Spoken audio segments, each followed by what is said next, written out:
My name is Cassidy. I'm 28 years old, and I'm standing in the middle of my father's wedding reception at the Plaza Hotel when I see it. The Instagram post.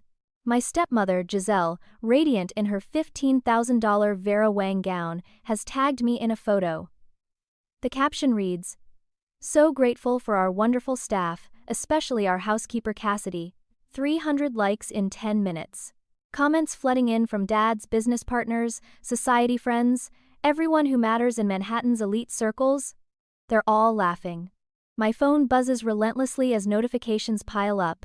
My cheeks burn with humiliation, but I keep my face perfectly blank.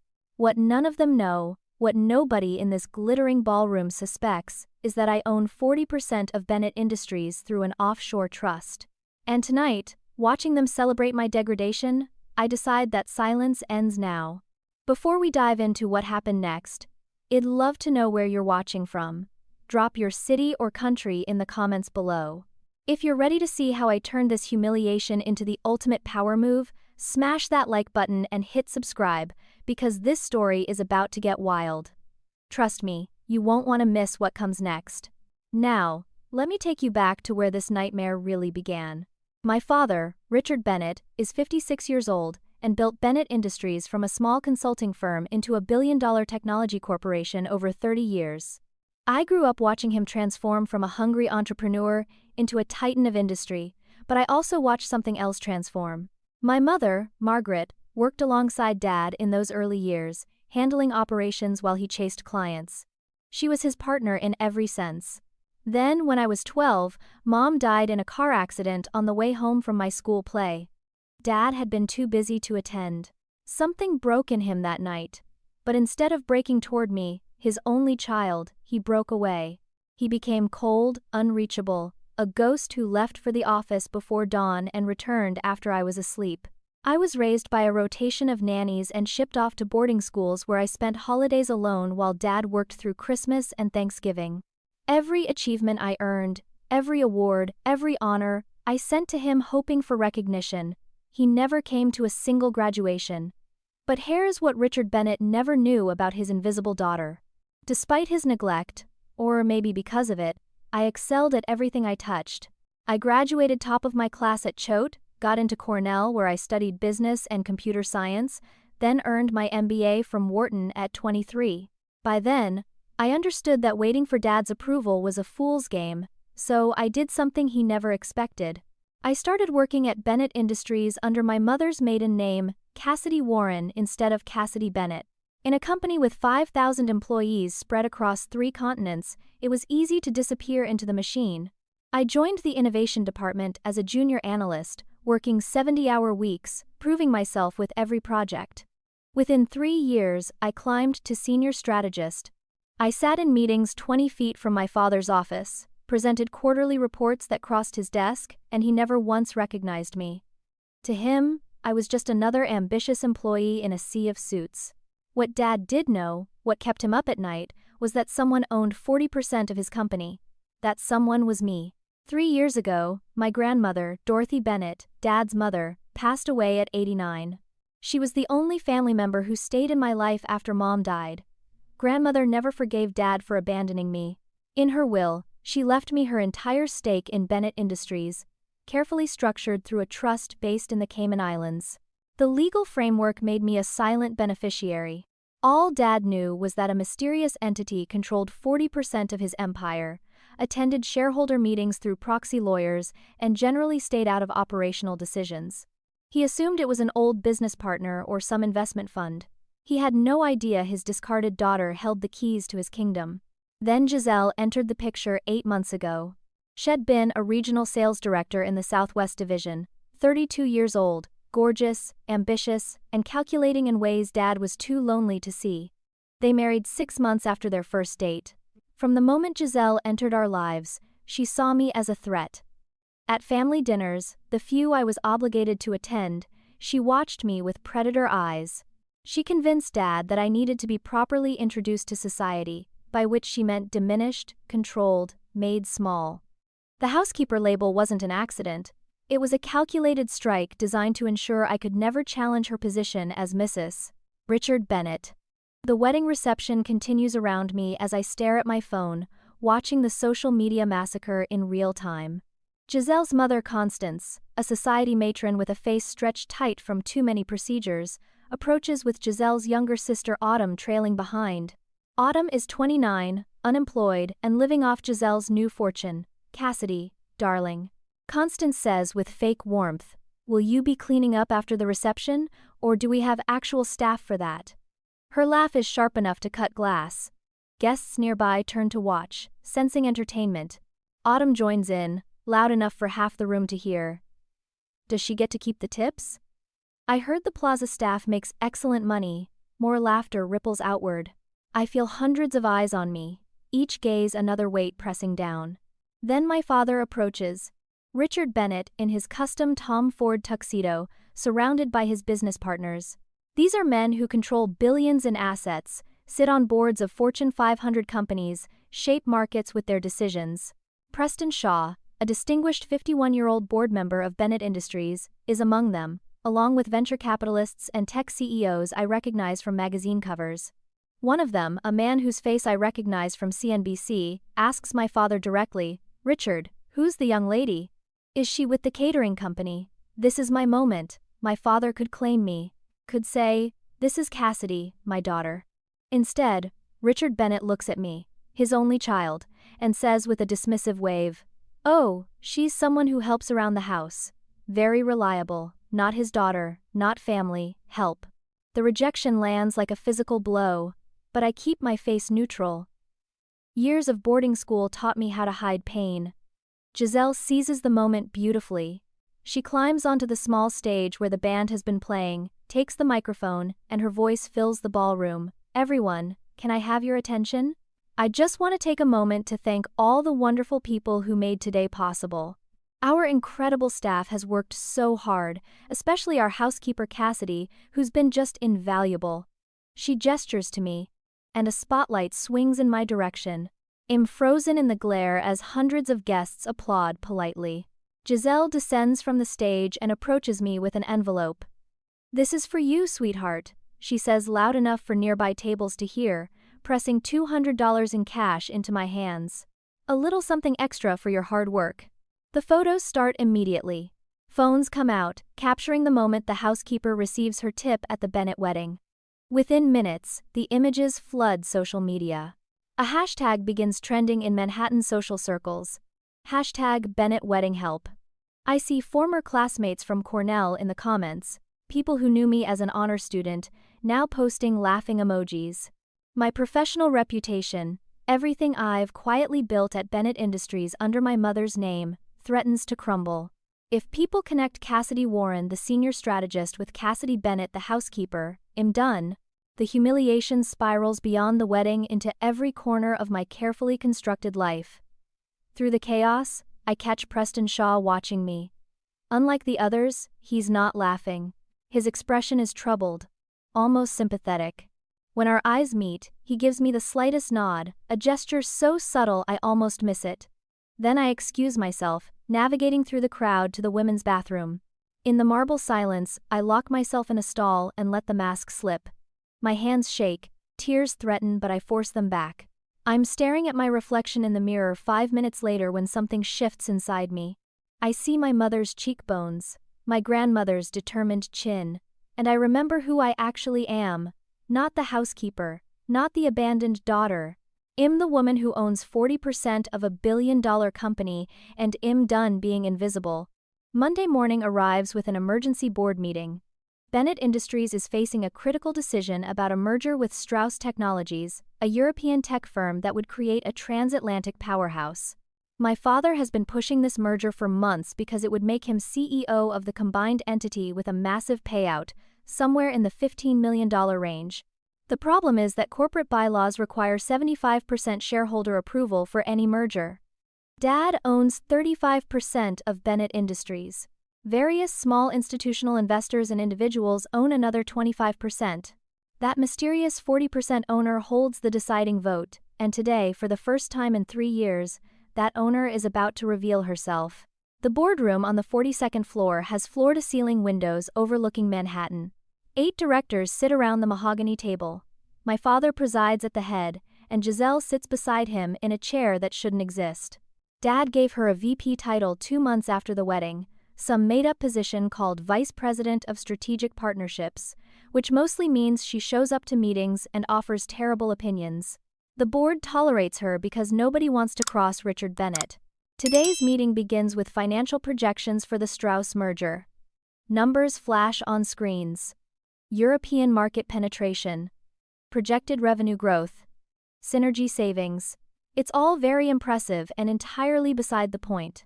When the presentation ends, Dad's corporate lawyer, a silver-haired man named Milton Cruz who's been with the company for 20 years, picks up the phone to dial in the proxy holder for the 40% stake.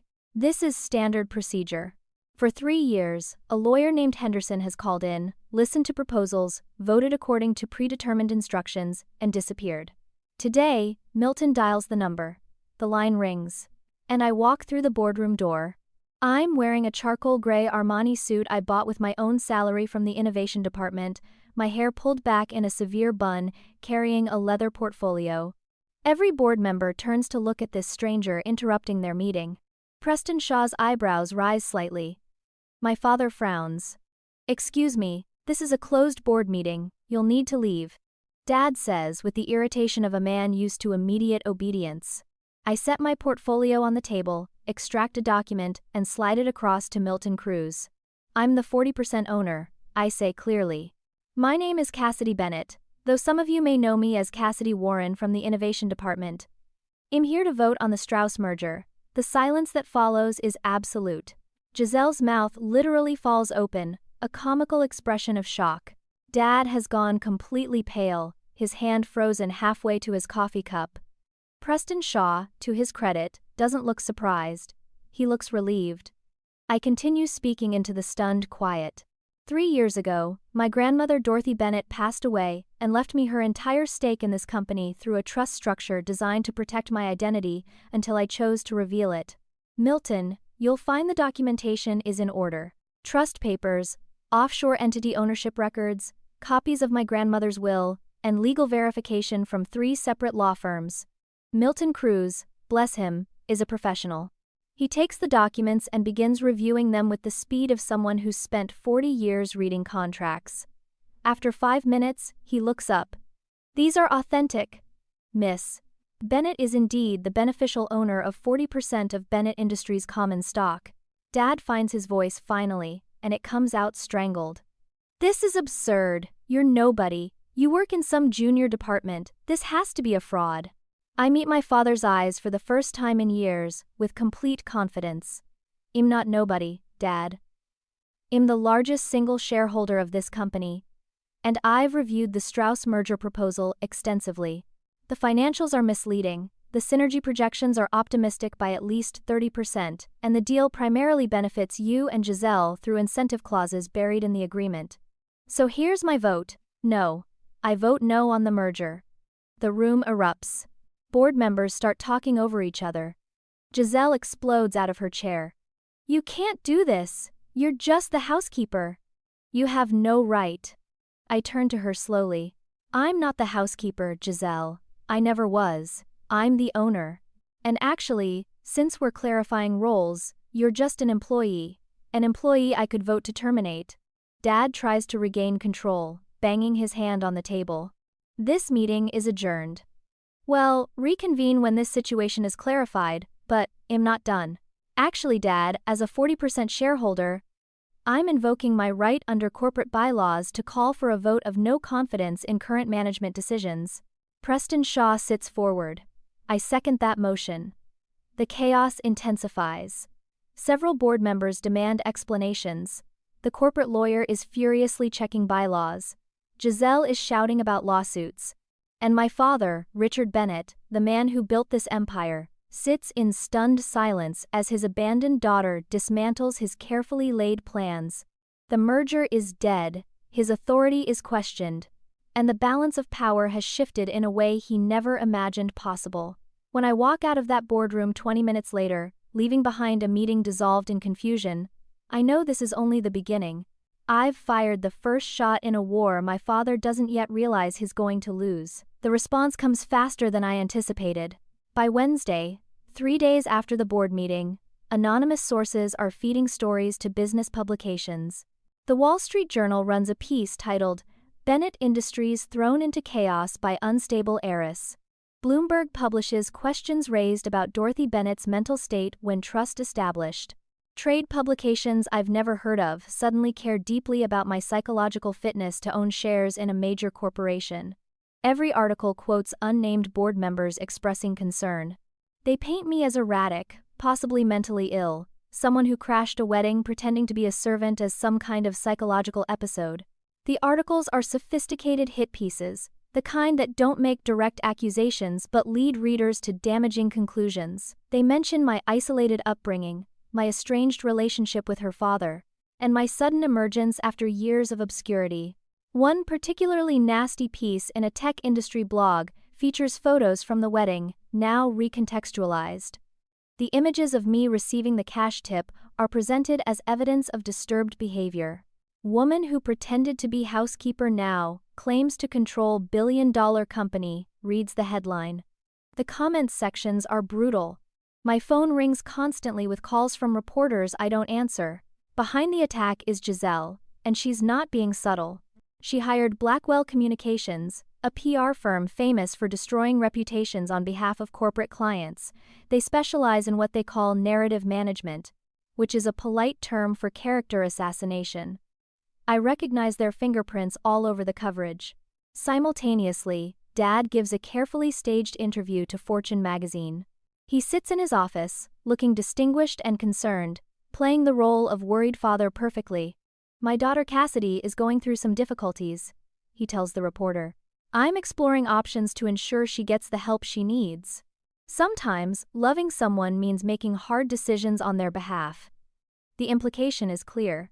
Hess suggesting I'm mentally unstable, that I might need to be declared incompetent, that my ownership should be transferred to a guardian, meaning him. The corporate sabotage begins immediately after. I arrive at Bennett Industries on Thursday morning to find my access badge deactivated. Building security, looking embarrassed, tells me there's been a system error. I spend 2 hours in the lobby while IT supposedly fixes the problem. When I finally get upstairs, my email account has been suspended. All my files, all my projects from 3 years of work in the innovation department are locked behind a password reset request that nobody seems able to process. My assistant, a sharp young woman named Harper, whispers that she was told I'm on administrative leave pending review. I've been frozen out of my own company. That afternoon, I discover the deeper conspiracy. Preston Shaw calls me from an unlisted number, his voice tight with urgency. "We need to meet." Not at the office. Somewhere private. We convene at a quiet restaurant in Brooklyn, far from Manhattan's business district. Preston looks exhausted. "Richard and Giselle are working with Vaughn Sterling," he tells me. Vaughn Sterling is a 57-year-old board member who owns 8% of Bennett Industries and has traditionally been Dad's closest ally. "They're building a legal case to invalidate your trust. They're arguing that Dorothy wasn't of sound mind when she executed the will, that the offshore structure was improperly created, that the whole thing is fraudulent. They want to drag you into court, tie up your voting rights in litigation for years, and effectively neutralize your ownership. But it gets worse. Giselle's sister Autumn has filed a police report claiming I assaulted her at the wedding. According to the complaint, I violently shoved her, verbally threatened her, and behaved in a way that made her fear for her safety. It's completely fabricated, but it doesn't matter. The media runs with it. Tech heiress faces criminal assault charges becomes the headline. Suddenly, I'm not just mentally unstable, I'm dangerous. My phone explodes with messages, mostly from people I haven't spoken to in years, asking if I'm okay with a tone that suggests they believe I'm guilty. Friends from Cornell distance themselves. A former roommate blocks me on social media. I'm being systematically isolated. The legal defense costs start mounting. I have to hire a criminal attorney for the assault charge, a civil litigation team for the inevitable trust challenge, and a corporate lawyer to protect my shareholder rights. My savings, substantial from 3 years of a senior strategist's salary, start draining at an alarming rate. The pressure comes from every direction at once. Professional destruction, criminal accusations, social isolation, and financial stress. It's a coordinated attack designed to break me completely. And I'll admit, sitting alone in my apartment that Friday night, watching my phone fill with hate messages from strangers who've never met me, I consider giving up. Maybe I could sell the shares back to Dad, take whatever settlement he'd offer, and disappear. Start over somewhere else with a new name and a quiet life. The thought lasts maybe 10 minutes. Then someone knocks on my door. I check the peephole and see Preston Shaw standing in my hallway, looking determined. I open the door and he walks in carrying a leather briefcase. "We're not letting them win," he says without preamble. "Your grandmother was my closest friend. She trusted me to protect you if this moment ever came. So that's what I'm doing. Let me show you what I found." Preston opens his briefcase on my kitchen table and pulls out a USB drive. "I've known about your grandmother's trust from the beginning," he tells me. "Dorothy asked me to serve as an emergency backup trustee before she died. She knew Richard had become someone who would sacrifice anything for power, including you. She wanted to make sure you had protection." He plugs the USB into my laptop and pulls up files. Emails. Hundreds of them. Correspondence between Giselle and Von Sterling, stretching back 6 months, long before the wedding. "They've been planning this. Look at this one from March," Preston says, pointing at the screen. The email is from Giselle to Von. "Once the merger goes through, well, need to neutralize the mystery shareholder permanently. Richard is too sentimental. We may need to proceed without his full knowledge." Another email, this one from April, discusses bribing a probate lawyer to challenge Dorothy's mental competency. They researched her medical records, looking for any diagnosis that could be twisted to suggest dementia or diminished capacity. They found nothing because grandmother was sharp until the day she died. But the fact they tried shows intent. This isn't just opposition. It's a conspiracy. But Preston isn't done. "The emails led me to something bigger," he says, pulling up spreadsheets. "Giselle has been embezzling from Bennett Industries since the day she got that VP title. Look at this." The spreadsheets are a forensic accountant's dream and a CFO's nightmare. Fake vendor accounts. Shell companies registered in Delaware with Giselle's cousin listed as the signatory. Invoices for consulting services that were never rendered. Over 8 months, Giselle siphoned $1.2 million from company discretionary funds. The transactions are small enough that they didn't trigger automatic audits, but consistent enough that they form a clear pattern. "How did you find this?" I ask. Preston smiles grimly. "I brought in a specialist. Her name is Hazel Finch. She's waiting downstairs in my car. I think you should meet her." Hazel Finch is 41 years old, 5 feet tall in heels, and terrifying in the way that truly competent people are. She's a forensic accountant who worked on the Enron case and half a dozen major Wall Street fraud investigations. Preston hired her personally, paid from his own funds, to audit Bennett Industries' financials from the moment Giselle gained access to company systems. Hazel sits in my living room with her laptop and walks me through 8 months of theft. "She's not particularly sophisticated," Hazel says with professional disdain.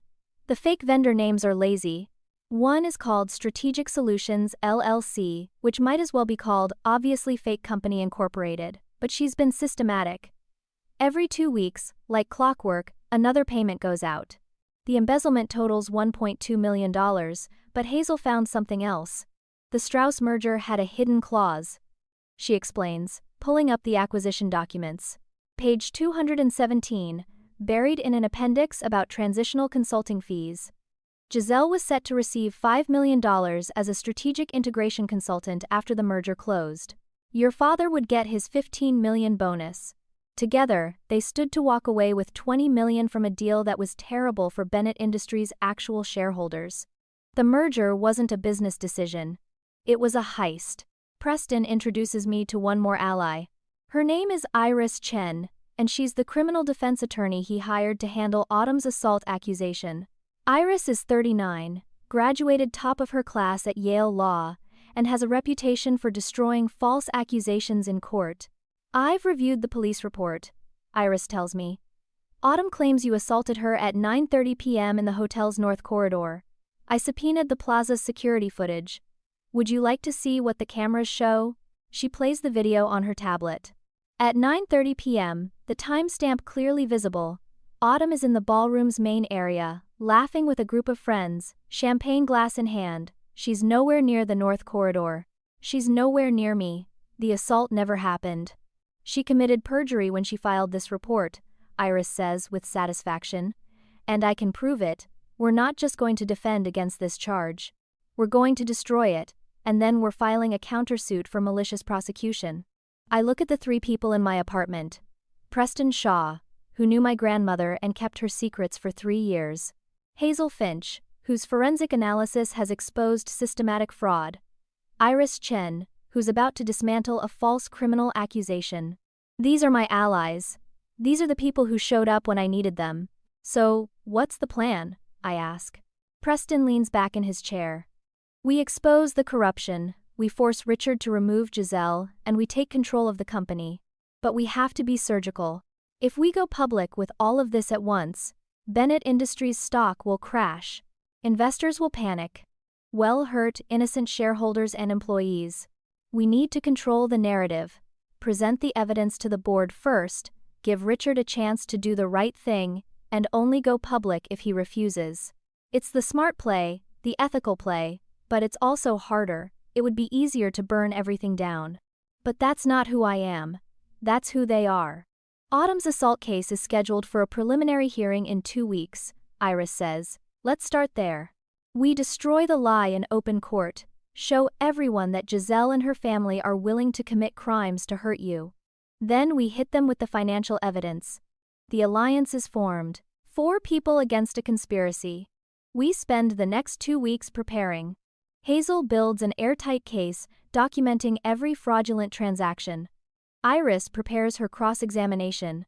Preston reaches out quietly to other board members, the ones who aren't in Von Sterling's pocket, testing their loyalty. And I wait. I endure the media assault, the social media attacks, the professional isolation. I wait because I know what's coming. They tried to make me invisible. They're about to learn I've been watching everything. The preliminary hearing takes place in Manhattan Criminal Court on a Tuesday morning. The courtroom is packed with media. Apparently, an alleged assault involving a tech heiress and a society wedding is too delicious for reporters to ignore. My father and Giselle sit in the front row behind the prosecution's table, a show of support for Autumn. Giselle is dressed like she's attending a charity luncheon, all understated elegance and fake concern. She sees me enter with Iris and smiles, the kind of smile that says she thinks she's already won. Autumn takes the stand looking appropriately traumatized. She's a good actress, I'll give her that. The prosecutor, a tired-looking assistant district attorney, who clearly has bigger cases to worry about, walks her through the allegations.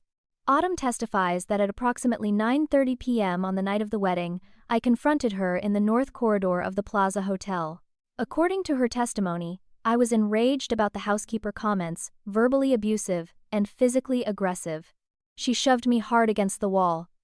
Autumn says, her voice quavering. I thought she was going to seriously hurt me. She was screaming about how I'd regret humiliating her, how she'd destroy me. I was terrified. The prosecutor asks if anyone witnessed the attack. Autumn admits no one else was present, which is convenient for her story but also typical of false accusations.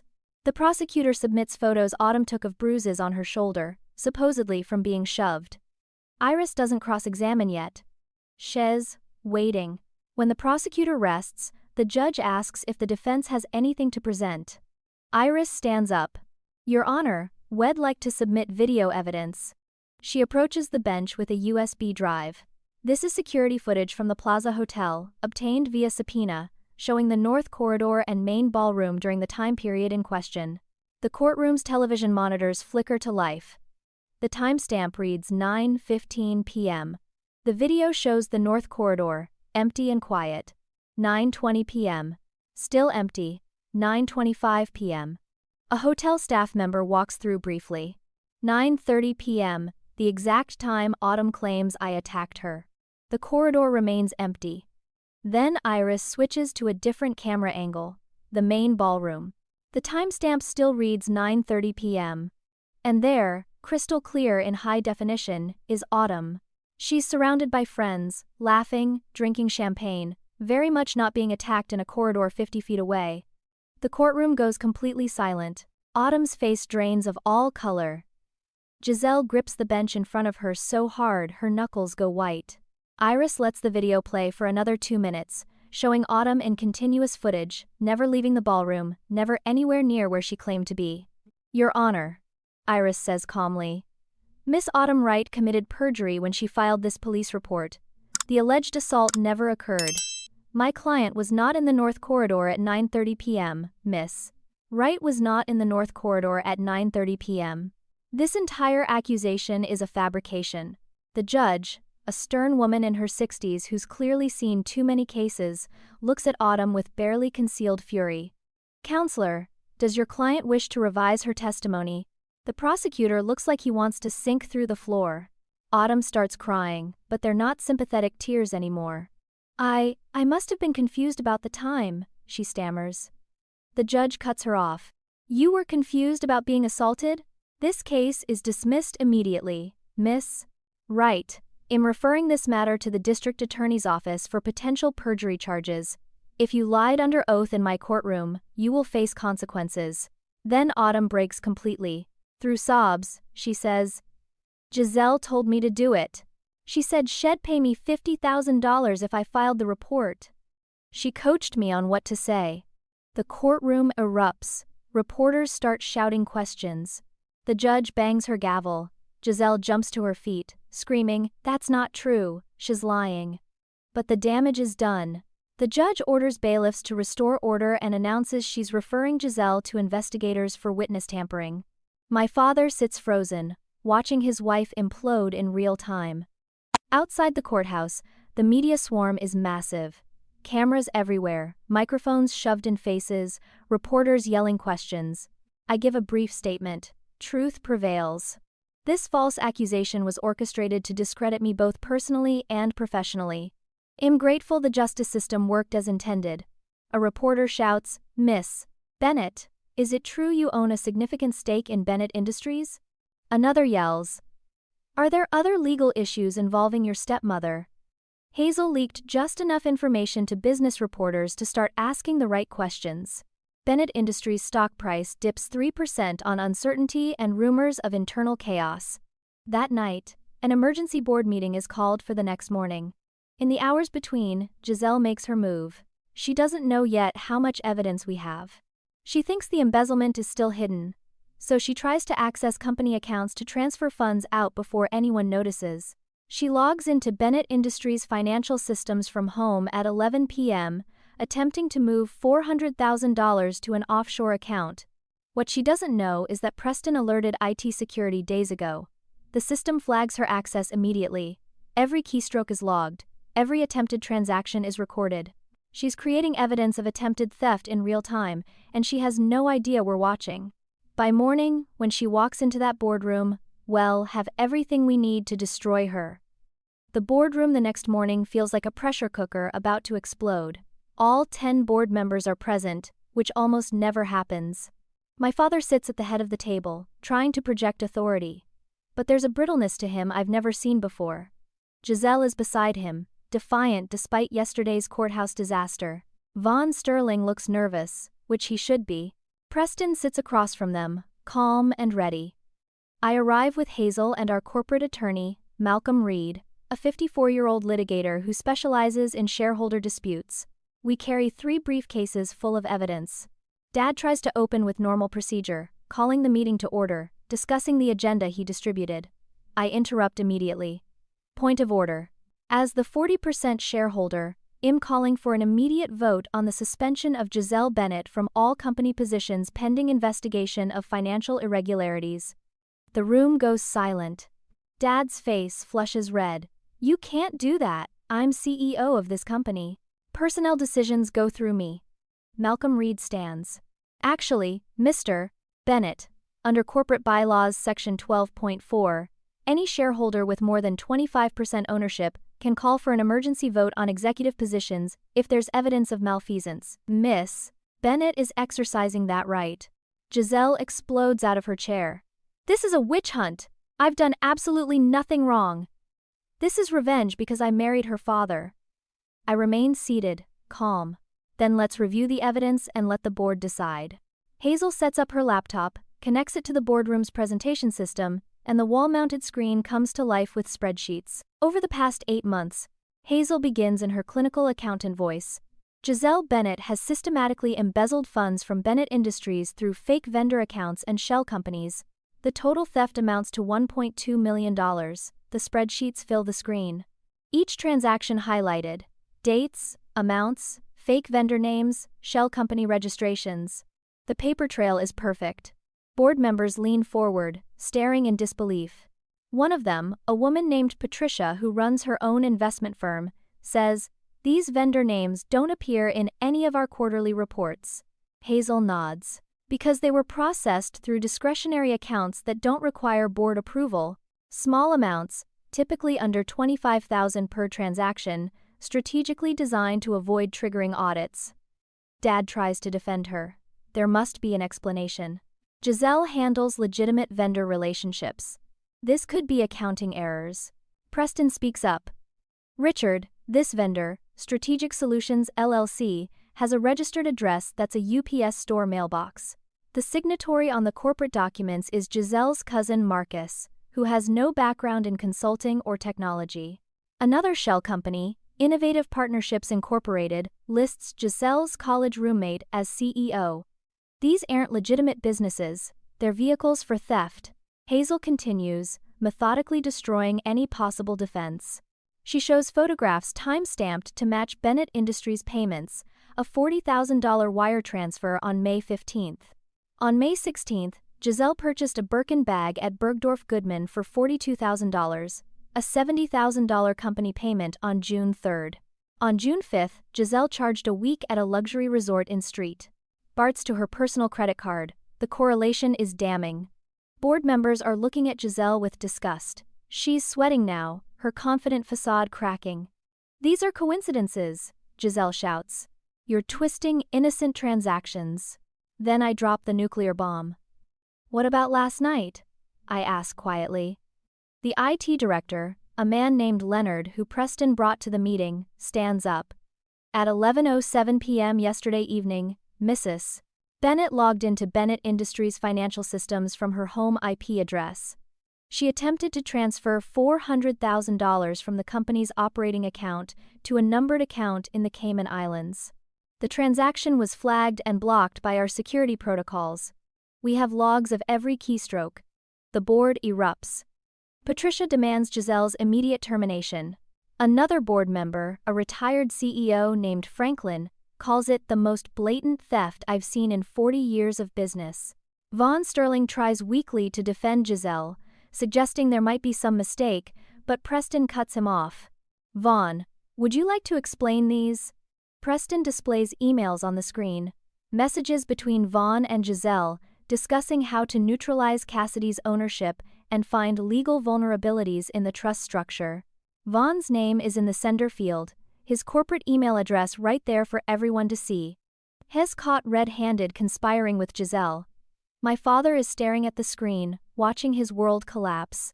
He reads the emails, sees Giselle's casual cruelty in writing, her calculations about how to manipulate him. There's one email particularly devastating. Giselle wrote to Vaughn, "Richard is easy to control. Just stroke his ego and he'll do whatever I want. The old fool is so desperate for affection he can't see I'm robbing him blind." Dad reads it twice, his hands shaking. He turns to Giselle slowly. "Tell me this isn't true," he says, and his voice is broken. "Tell me you didn't use me." Giselle's mask finally shatters completely. The sweet, loving wife disappears, replaced by cold rage. "You stupid old man, of course I used you. I married you for money and access to power, nothing else. Did you really think a woman my age wanted you for anything but your bank account?" The boardroom goes absolutely silent. You could hear a pin drop. Giselle is too angry to stop. And Cassidy was always in the way. She had to be destroyed. I worked too hard building my position to let some pathetic daddy's girl ruin it. So yes, I coached Autumn to file false charges. Yes, I embezzled money. I earned it dealing with you. Board members are physically recoiling. Dad looks like he aged 10 years in 10 seconds. He grips the edge of the table like it's the only thing keeping him upright. For the first time since I was 12 years old, I see vulnerability in my father's eyes. Hes not the titan of industry right now. Hes just a foolish old man who let a predator into his life. I feel no satisfaction, just sadness for what could have been. I move for immediate termination of Giselle Bennett from all company positions, I say formally. Preston seconds the motion. The vote is called. 8 in favor, 0 opposed. Dad and Vaughn abstain. Giselle can't vote on her own termination. The motion passes. Security is called. 2 guards enter to escort Giselle from the building. She's screaming now, all pretense of dignity gone. You haven't seen the last of me. I'll sue for everything. I'll destroy this company, Malcolm Reed speaks up. Mrs. Bennett, you should know that federal authorities have been notified. The SEC has opened a criminal investigation into your activities. Wire fraud and embezzlement of this scale carries significant prison time. As if on cue, 2 FBI agents enter the boardroom. They've been waiting outside. They place Giselle under arrest, reading her rights as she's handcuffed. The sight of her being led away in handcuffs would be satisfying if the whole situation wasn't so tragic. Vaughn Sterling resigns on the spot, fleeing the boardroom before he faces similar consequences. The remaining board members sit in shock. My father hasn't moved. Hes staring at the empty chair where his wife sat 5 minutes ago. Preston calls for a recess. Board members file out quietly, nobody quite knowing what to say. I start packing up the evidence, ready to leave, when Dad speaks. Cassidy. His voice is so quiet I almost don't hear it. Can we talk? Please. Just 5 minutes. I look at him, this man who destroyed me over and over, and I nod. 5 minutes. We meet in his office 3 days later.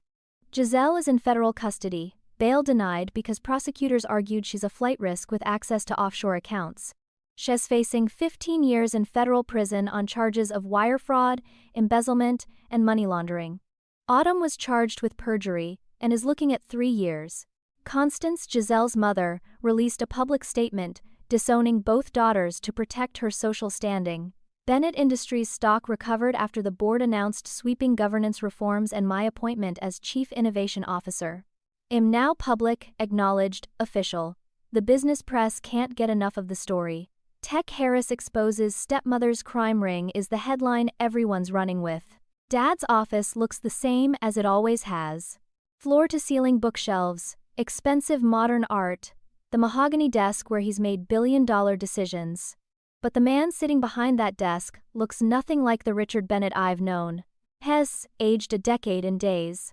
There are deep lines around his eyes I never noticed before.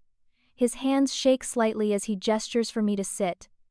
We sit in silence for a long moment. Then he speaks. I owe you more than an apology. I owe you the truth, the real truth about why I abandoned you. He takes a shaky breath. When your mother died, I saw her face every time I looked at you. You have her smile, her expressions, the way she used to tilt her head when she was thinking. It was like being haunted. I couldn't bear the reminder of what I'd lost. So I pushed you away. I threw myself into building this company because work was something I could control. I could fix problems, close deals, make things happen. But I couldn't fix my grief, and I couldn't face it. So I ran. And I turned you into collateral damage. Tears streamed down his face. I failed you as a father. I chose bitterness over love. I chose running away over healing. And then, when Giselle came into my life, I was so desperate for someone to make me feel wanted that I couldn't see she was a predator. But that's not her fault, that's mine. I gave her the weapon by ignoring you, by treating you like you didn't matter. He stands up, walks to the window, stares out at Manhattan. Calling you the housekeeper at my wedding was the worst thing I've ever done in my life. And I've made a lot of mistakes, built a lot of things I thought mattered. But destroying my relationship with my only child? That's the failure I'll carry forever. He turns back to me. I don't deserve your forgiveness. I don't deserve to be your father, but if you'd give me the chance, I'd like to try to earn the right to know you. Not as the CEO, not as Richard Bennett the business titan. Just as the man who should have been your dad and wasn't. I've prepared for this conversation. I've imagined it hundreds of times. In some versions, I scream at him. In others, I walk out without a word. But sitting here, watching him fall apart, I find I can't do either. You destroyed me over and over, I tell him. Every time I hoped you'd see me, you looked through me. I built myself from nothing you gave me. Grandmother believed in me when you wouldn't. She gave me the tools to protect myself because she knew you'd fail me. Dad nods, accepting the words like blows. But, not you, I continue. I won't choose bitterness. I won't let anger poison the rest of my life. So here's what's going to happen. I lay out my terms. You step down as CEO. Today, you can stay on the board, but you have no executive authority. The company needs new leadership, and you've proven you can't provide it. Second, you issue a public statement acknowledging me as your daughter and apologizing for the wedding. Third, you start real therapy, not corporate coaching or executive counseling. Actual therapy with someone who specializes in grief and family trauma. You figure out why you abandoned your child, and you fix it. Do those 3 things, and maybe years from now, we can have a relationship, maybe. Dad doesn't hesitate. I'll do all of it, whatever you want. I'll announce my resignation this afternoon. He does exactly that. An emergency board meeting is convened. Dad stands before the board and announces he's stepping down as CEO effective immediately. He recommends Preston Shaw as interim CEO until a proper search is conducted. The board, relieved to have someone stable in leadership, agrees unanimously. Preston takes the helm with a steady hand. That evening, Dad releases a public statement. He acknowledges me as his daughter, takes full responsibility for the wedding humiliation, and apologizes not just to me but to everyone who witnessed it. He admits he failed as a father and is taking steps to address his failures. The media coverage shifts. We're no longer a scandal, we're a complicated family trying to heal. Months pass. Giselle's trial is swift. Facing overwhelming evidence, her lawyers negotiate a plea deal. She's sentenced to 12 years in federal prison and ordered to repay the full $1.2 million. Her assets, including the designer clothes and jewelry, are seized. Autumn pleads guilty to perjury and receives 2 years. Vaughn Sterling is banned from serving on any corporate board and faces massive SEC fines. Bennett Industries thrives under new leadership. The stock price doesn't just recover, it soars. Preston implements governance reforms that make us an industry model. And 6 months after Dad's resignation, the board approaches me with an offer. They want me to be CEO. At 29 years old, I become the youngest female CEO of a billion-dollar technology company. The appointment makes headlines.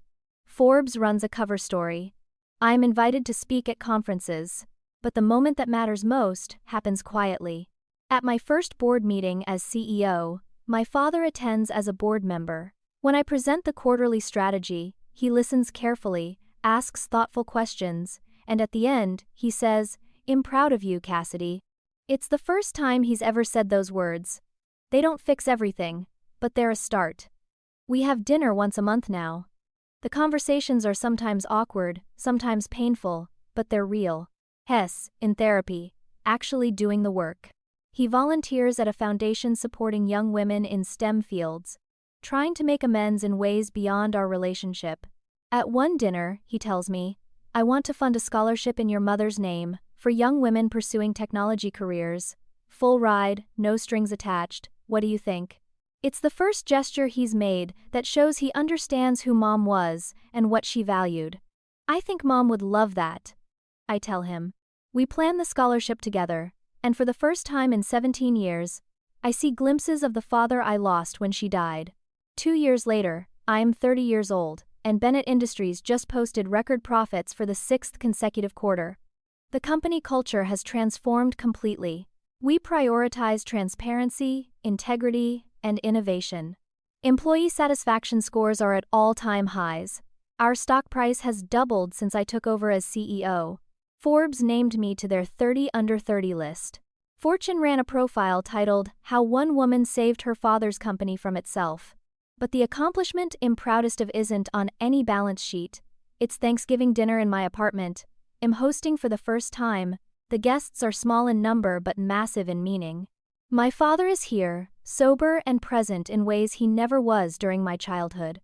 Preston Shaw and his wife Margaret sit on my couch, laughing at a story Preston is telling about the early days of Bennett Industries. Hazel Finch is arguing good-naturedly with Iris Chen about some legal case in the news. These are the people who showed up when I needed them. They're not just allies or colleagues. They're my chosen family. I raise my glass for a toast. Everyone quiets down, faces turning toward me with warmth. 2 years ago, I was called a housekeeper at a wedding while secretly owning the company. That humiliation felt like the end of the world, but it was actually a gift. It showed me who people really were when they thought I had no power. I look around the room. I learned that silence isn't strength. Speaking up, standing up for yourself, claiming your space, that's real power. I learned that family isn't just blood. It's who shows up when everything falls apart. I nod to Preston, Hazel, and Iris. You three showed up. You're my family now. I turn to my father. And you're learning what family means. That's enough for today. Dad nods, and I see genuine emotion in his eyes. I continue.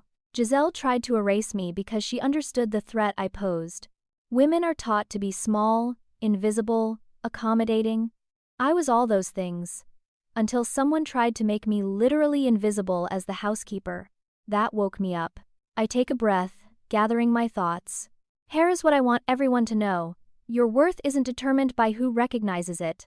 I owned 40% of Bennett Industries before anyone acknowledged it. The power was always mine.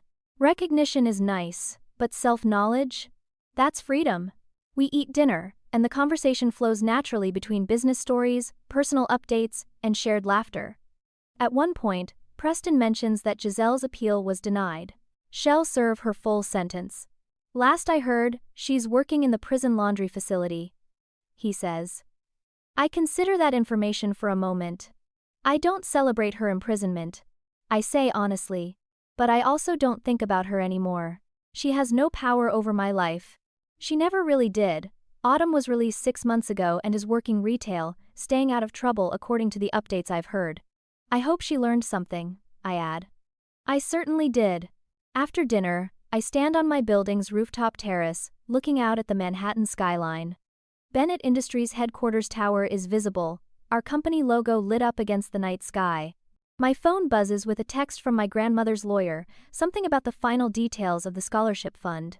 The Dorothy Bennett Memorial Scholarship will support 50 young women annually in pursuing technology degrees.